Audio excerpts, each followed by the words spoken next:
Ustadz, Ya. kalau kita lihat dam di belakang ini, saya jadi ingat bangunan benteng yang dibangun Dzulkarnain itu, Ustadz. Itu ceritanya gimana itu, Ustadz? Baik ya. Kalau Dzulkarnain itu membangun benteng Ya'juj dan Ma'juj. Itu awalnya bermula dari kaum musyrikin. Ketika Nabi SAW itu masih ada di kota Makkah, mereka itu bingung bagaimana untuk menghadapi dakwahnya Nabi SAW. Sehingga mereka mengirim utusan, yakni An-Nadhr bin Harith, untuk pergi ke kota Madinah, bertanya kepada orang Yahudi, bagaimana cara menghadapi Rasulullah SAW. Wah, ini ceritanya agak panjang. Nah, ketika itu mereka bertemu dengan pemuka agama Yahudi, bercerita tentang Nabi SAW, maka kata orang Yahudi, coba kalian tanyakan kepada orang yang mengaku Nabi itu tentang 3 pertanyaan. Kalau dia bisa menjawabnya, maka dia adalah Nabi. Kalau dia tidak bisa menjawabnya, maka dia adalah seorang yang berdusta. Apa itu 3 pertanyaan itu? Yang pertama, tanyakan dia tentang sekelompok pemuda yang bersembunyi dalam gua. Oh, oke. Ini pertanyaan yang pertama. Kemudian yang kedua, tanyakan tentang orang yang menguasai bagian barat bumi dan bagian timurnya. Kemudian yang ketiga, tanyakan kepada orang yang mengaku Nabi itu tentang ruh. Kalau dia bisa menjawab, berarti memang dia adalah seorang Nabi. Maka mereka kembali ke kota Makkah, lalu menanyakan 3 pertanyaan itu kepada Nabi SAW. Ternyata Nabi SAW tidak bisa jawab. Jadi wahyu itu tidak turun kepada beliau. Jadi yang ditanyakan oleh orang Yahudi itu memang tidak dikenal oleh orang-orang Arab. Jadi ini murni kisah umat-umat terdahulu dan tidak diketahui oleh orang-orang Arab. Setelah beberapa hari mereka menunggu, nggak turun juga wahyu, sampai kemudian Allah Subhanahu Wa Taala turunkan firman-Nya yang berkenaan dengan para pemuda yang bersembunyi dalam gua. Antum bisa lihat di awal-awal surat Al-Kahfi, itu ada ceritanya. Ini cerita dari Ahlul Kitab, orang-orang Arab tidak mengetahui. Kemudian tentang ruh juga turun firman Allah Subhanahu Wa Taala, ya, qul ruhu min amri rabbi. Ya, katakanlah bahwa roh itu adalah urusan dari Rabbku. Nah, kemudian juga tentang Dzulkarnain diturunkan oleh Allah Subhanahu Wa Taala. Kita bisa melihat sekarang ada di bagian akhir surat Al-Kahfi. Nah, di sana Allah Subhanahu Wa Taala menceritakan tentang Dzulkarnain, di mana Dzulkarnain ini adalah sosok raja yang demikian luas. Ya, Allah Subhanahu Wa Taala telah kokohkan kekuasaannya di muka bumi ini, sehingga kekuasaannya itu sampai meliputi bagian barat bumi sampai bagian timurnya. Nah, para ulama memiliki banyak tafsiran tentang siapa sosok Dzulkarnain ini. Sebagian di antara mereka mengatakan bahwa Dzulkarnain ini sama dengan Iskandar atau Alexander the Great. Pernah dengar ya? Ini seorang yang berbangsa Romawi dari Makedonia yang dia mendirikan kota Iskandaria. Ini juga punya kekuasaan yang luas. Tapi ada satu permasalahan, bahwa Dzulkarnain, kalau Dzulkarnain itu dikatakan sebagai Alexander the Great, ada kontradiksi. Karena Dzulkarnain ini adalah raja yang beriman kepada Allah Subhanahu Wa Taala. Sedangkan Alexander the Great, dia adalah seorang penyembah berhala, muridnya Aristoteles. Iya, Aristoteles, mungkin pernah dengar ya, bukan toples ya, tapi Aristoteles. Nah, jadi nggak cocok. Pendapat yang pertama ini tidak kuat. Kemudian ada yang mengatakan bahwa Dzulkarnain ini adalah seorang raja di masanya Nabi Ibrahim alaihissalam. Ya, Al-Imam Ibnu Katsir membawakan beberapa pendapat di kalangan para ulama bahwa Dzulkarnain ini adalah seorang, di antara pendapat tersebut, Dzulkarnain ini adalah seorang raja di masa Nabi Ibrahim alaihissalam. Bahkan dia pernah tawaf bersama Ibrahim alaihissalam, ya, mengitari Ka'bah. Tapi ini juga pendapat yang lemah.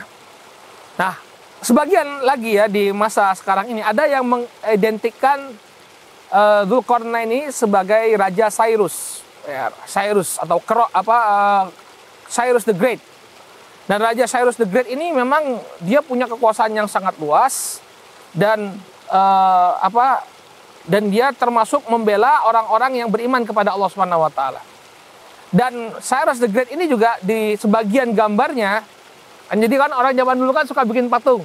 Nah, di sebagian gambarnya itu dilihat bahwa dia memiliki mahkota yang punya 2 tanduk. Dzulqarnain itu artinya pemilik 2 tanduk. Nah, jadi ada gambarnya Cyrus the Great itu yang dia menggunakan helm atau menggunakan mahkota dengan 2 tanduk. Tapi wallahu taala alam bisawab. Kita nggak tahu secara pasti siapa Dzulqarnain ini, hanya dikatakan di dalam Al-Qur'an kekuasaannya sangatlah luas. Allah Subhanahu wa taala telah memberikan anugerah kepada dia dan dia adalah seorang raja yang soleh. Ya, di dalam Al-Qur'an Allah Subhanahu wa taala menyebutkan dalam surah Al-Kahfi bahwa dia berangkat, dia pergi ketika itu ke bagian barat bumi, ke tempat matahari terbenam. Lalu di sana dia bertemu dengan suatu kaum. Lalu Allah Subhanahu wa taala mengatakan kepada Dzulqarnain, "Imma an tu'adziba." Apakah silakan bagimu untuk mengadab mereka atau berbuat baik kepada mereka. Jadi dia diberi kekuasaan yang sangat besar oleh Allah Subhanahu wa taala sehingga dia bisa memperlakukan orang yang ada di bawah kekuasaan itu sekehendak hati dia, mau ngapain juga boleh. Tapi lihat, Dzulqarnain tidak memanfaatkan kekuasaannya itu untuk berbuat zalim. Maka kata Dzulqarnain, adapun orang-orang yang berbuat zalim, maka kami akan berikan adab kepada mereka, kami akan hukum mereka. Kemudian mereka akan dikembalikan kepada Allah, lalu mereka akan mendapatkan hukuman dari Allah Subhanahu wa taala. Adapun orang-orang yang baik, maka kami akan perlakukan mereka dengan penuh keadilan. Kemudian tsumma atba'a sababa. Kemudian Dzulqarnain setelah dia menguasai bagian barat bumi, dia pergi ke timur. Kemudian dia ketemu lagi dengan orang yang sama, ya artinya dengan sekelompok kaum, dan kaum ini dia tidak memiliki tempat berlindung dari matahari. Orang-orang yang tinggal di padang yang luas. Jadi nomaden. Ya. Kemudian Dzulqarnain pun memperlakukan mereka sama dengan orang yang dia temui sebelumnya. Jadi orang yang zalim dia hukum, adapun orang yang baik maka dia akan perlakukan dengan baik, menunjukkan keadilan Dzulqarnain. Sampai kemudian ya pada perjalanan yang ketiga ya Dzulqarnain bertemu dengan sekelompok kaum yang bahasanya itu tidak dimengerti sama sekali. Wallahu ta'ala alam di mana mereka ini berada. Di perjalanan yang ketiga ini Dzulqarnain bertemu dengan sekelompok kaum, tapi dengan bahasa mereka berupaya untuk memahamkan Dzulqarnain bahwa mereka sering mendapatkan gangguan dari kelompok kaum, yaitu Ya'juj dan Ma'juj. Nah, jadi di zaman Dzulqarnain itu ada sekelompok kaum yang namanya Ya'juj dan Ma'juj. Nah, Ya'juj dan Ma'juj ini kata para ulama, ya mungkin sebagian kita sering mendengarnya ya. Ya'juj dan Ma'juj. Ya. Jadi oh, enggak, ini untuk memperjelas, bukan. Oh, jangan salah ya. Jadi ada bangsa Ya'juj dan Ma'juj. Iya. Nah, mereka ini kata para ulama, mereka adalah keturunan dari anaknya Nabi Nuh alaihissalam. Jadi disebutkan dalam sebagian riwayat bahwa Nabi Nuh alaihissalam memiliki 3 orang anak, Sam, Ham, dan Yafid. Kalau Sam ini menurunkan orang-orang yang berkulit putih, bangsa yang berkulit putih. Kemudian Ham menurunkan bangsa yang berkulit hitam. Kemudian Yafid ini yang menurunkan orang-orang Turki, orang-orang Asia yang bermata sipit. Nah, disebutkan dalam sebagian riwayat Nabi SAW menggambarkan Ya'juj dan Ma'juj ini bagaimana bentuknya. Ya, mereka bermata sipit, kemudian rambutnya pirang, ya, mukanya seperti tameng dari besi. Dan mereka suka membuat kerusakan. Maka kaum tersebut mengadu kepada Dzulqarnain, "Wahai Dzulqarnain, kami akan berikan harta kami kepada engkau, ya, tapi dengan balasan apa? Engkau membuat benteng agar Ya'juj dan Ma'juj ini tidak lagi mengganggu kami." Jadi bangsa Ya'juj dan Ma'juj ini agar mereka terkurung, tidak lagi menimbulkan kerusakan. Maka kata Dzulqarnain, ini menunjukkan kesolehan beliau, "Saya nggak perlu harta yang kalian miliki. Hanya saya menginginkan agar kita bergotong royong. Mari kita bersama-sama bantu saya untuk mewujudkan benteng tersebut." Maka kemudian Dzulqarnain bersama pasukannya dan kaum tersebut membangun benteng untuk membatasi pergerakan Ya'juj dan Ma'juj. Dan benteng ini ya tidak akan jebol melainkan dengan kehendak Allah Subhanahu wa taala nanti di hari akhir. Nah, jadi ceritanya nanti ketika Nabi Isa alaihissalam diturunkan oleh Allah Subhanahu wa taala di akhir-akhir zaman, ya, setelah Dajjal berhasil dibunuh, kemudian Nabi Isa alaihissalam masih hidup ketika itu, barulah Ya'juj dan Ma'juj ini keluar. Dan mereka itu sebelumnya dalam riwayat Imam Ahmad disebutkan bahwa mereka berusaha setiap hari menggali benteng tersebut. Ya, setiap hari mereka menggali benteng tersebut untuk bisa keluar, agar mereka bisa keluar. Namun usahanya gagal. Setiap kali mereka kembali menggali benteng, tiba waktu malam, maka pemimpinnya mengatakan kepada anggotanya, mari kita kembali, besok kita lanjutkan kembali penggalian kita. Ketika mereka kembali ke esok harinya, sudah ditutup lagi oleh Allah Subhanahu wa taala. Terus menerus sampai kemudian ketika Allah takdirkan memang sudah saatnya mereka untuk keluar, pemimpin mereka mengatakan, kita akan kembali besok insya Allah. Jadi ada ucapan insya Allahnya. Nah, saat itulah akhirnya Ya'juj dan Ma'juj bisa menjebol benteng yang dibangun oleh Dzulqarnain. Benar, Ustaz. Jadi Ya'juj dan Ma'juj itu manusia atau bukan, Ustaz? Manusia, mereka anak Adam, bahkan anak dari Nuh alaihissalam. Cuma ya begitu, Allah Subhanahu wa taala takdirkan mereka terkurung dalam bentengnya Dzulqarnain. Mereka beranak pinak, mereka makan juga seperti manusia biasa. Ya, karena mereka manusia. Ya, manusia yang ciri fisiknya digambarkan oleh Rasulullah SAW tadi, berambut pirang, kemudian matanya sipit. Ya, tapi bukan orang Chinese ya. Karena ada memang sebagian para ulama yang menafsirkan bahwa Ya'juj dan Ma'juj itu ya orang-orang Turki, orang Mongol, orang Cina itu ya. Tapi ini pendapat yang kurang tepat. Wallahu taala alam. Ya, yang benar bahwa Ya'juj dan Ma'juj sampai sekarang kita belum tahu keberadaan mereka itu di mana. Karena belum keluar ya. Belum keluar. Nah, mungkin ada orang yang tanya, "Tat, kok sekarang itu kan sudah masanya Google Map ya Ustaz ya? Semuanya itu ada bisa terdeteksi oleh satelit. Masa kita nggak dapat Ya'juj dan Ma'juj ya? Ya nggak? Antum mungkin bertanya juga, kan? Iya. Masa Ya'juj dan Ma'juj tidak bisa kita dapatkan? Ya. Nah, ya semuanya itu tidak ada yang tidak mungkin bagi Allah. Bisa jadi Allah Subhanahu wa taala tutupi mereka sehingga memang tidak bisa terdeteksi oleh keberadaan satelit. Nanti akan tiba saatnya ketika mereka sudah ditentukan Allah Subhanahu wa taala keluar, mereka akan keluar. Nah, setelah mereka memang tiba waktunya, setelah Nabi Isa alaihissalam diutus oleh Allah Subhanahu wa taala dan Dajjal pun telah terbunuh, barulah kemudian Ya'juj dan Ma'juj itu keluar dari bentengnya. Mereka berhasil melewati benteng tersebut. Kemudian di setiap daerah atau wilayah yang dilewati oleh Ya'juj dan Ma'juj, mereka membuat kerusakan. Mereka membunuh, mereka menghancurkan semua. Kemudian Nabi Isa alaihissalam dan pengikutnya dari kaum mukminin, mereka mengungsi, melarikan diri ke Bukit Tursina. Ya, di Bukit Tursina di Palestina.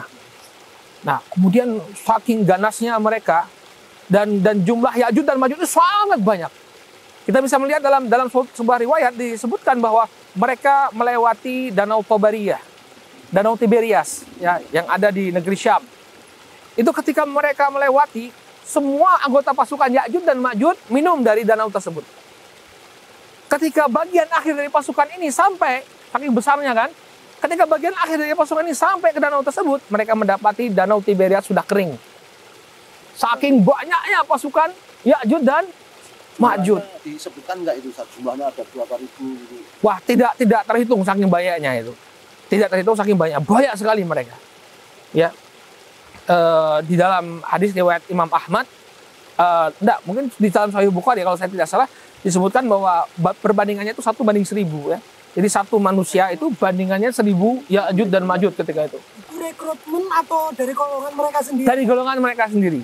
Jadi Ya'juj dan Ma'juj ini adalah dua qabilah ya. Ya'juj dan Ma'juj ini dua qabilah yang mereka memiliki jenis sendiri. Jadi tidak merekrut. Mereka ketika muncul ke manusia, mereka membuat kerusakan. Sampai kemudian dalam riwayat tersebut, dalam riwayat Imam Ahmad tersebut disebutkan ketika mereka telah berhasil membuat kerusakan di muka bumi ini sehingga masih tersisa sedikit saja kaum muslimin yang bersama dengan Nabi Isa alaihissalam, mereka mengatakan, wah, kita sudah membunuh semua manusia yang ada di bumi. Sekarang mari kita serang penduduk langit. Penduduk bumi sudah kita bereskan. Sekarang saatnya kita menyerang penduduk langit. Maka mereka pun kemudian memanah dan melemparkan tombak-tombak mereka ke atas langit.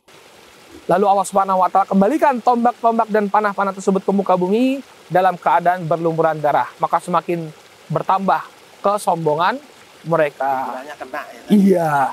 Berarti sekarang kita adalah penguasa bumi dan langit. Kita sudah berhasil menundukkan penduduk bumi dan kita sudah berhasil menundukkan penduduk langit.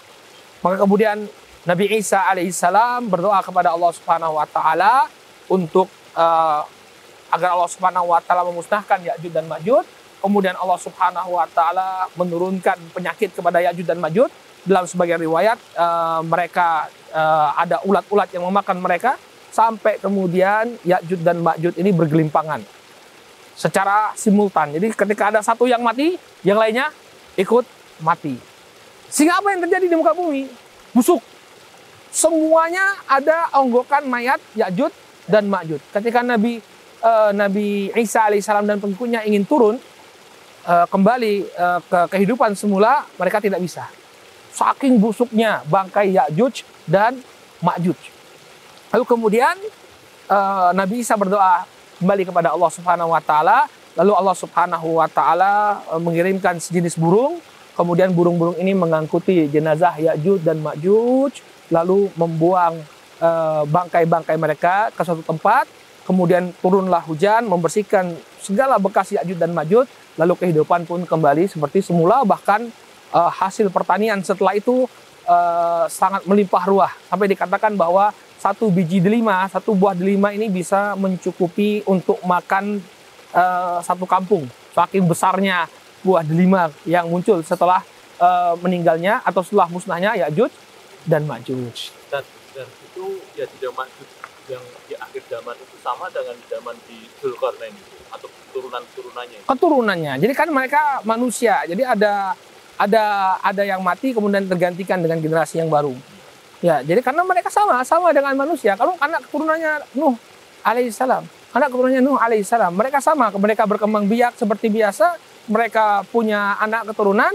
Nah, nanti anak keturunannya inilah yang kemudian keluar dari benteng dan berupaya untuk menebarkan kerusakan di muka bumi. Sekarang faedah dari Dzulkarnain dan Ya'juj dan Ma'juj apa? Banyak sekali faedah yang bisa kita dapatkan dari kisah Dzulkarnain dan Ya'juj dan Ma'juj. Ya.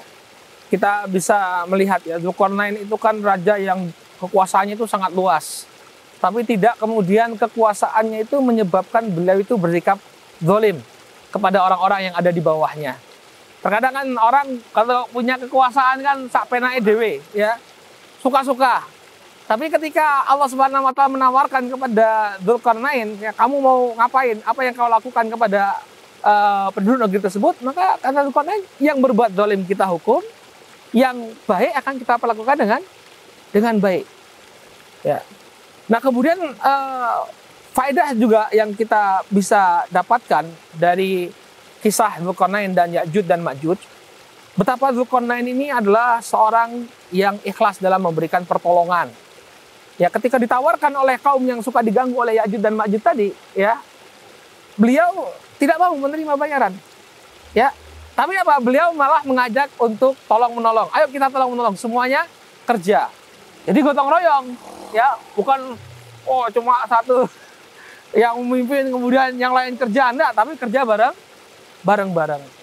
Nah, kemudian di antara hikmah yang kita bisa dapatkan, ya, betapa Allah Subhanahu wa taala itu telah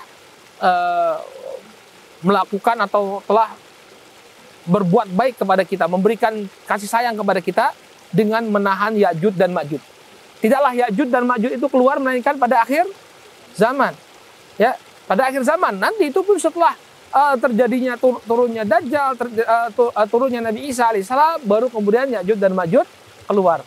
Bagaimana kalau misalnya sekarang Ya'juj dan Ma'juj sudah keluar dan berada di tengah-tengah kita? Tentu akan banyak kerusakan yang akan kita dapatkan. Ya, jadi itu mungkin beberapa faedah yang bisa kita dapatkan dari kisah Dzulkarnain dan juga Ya'juj dan Ma'juj.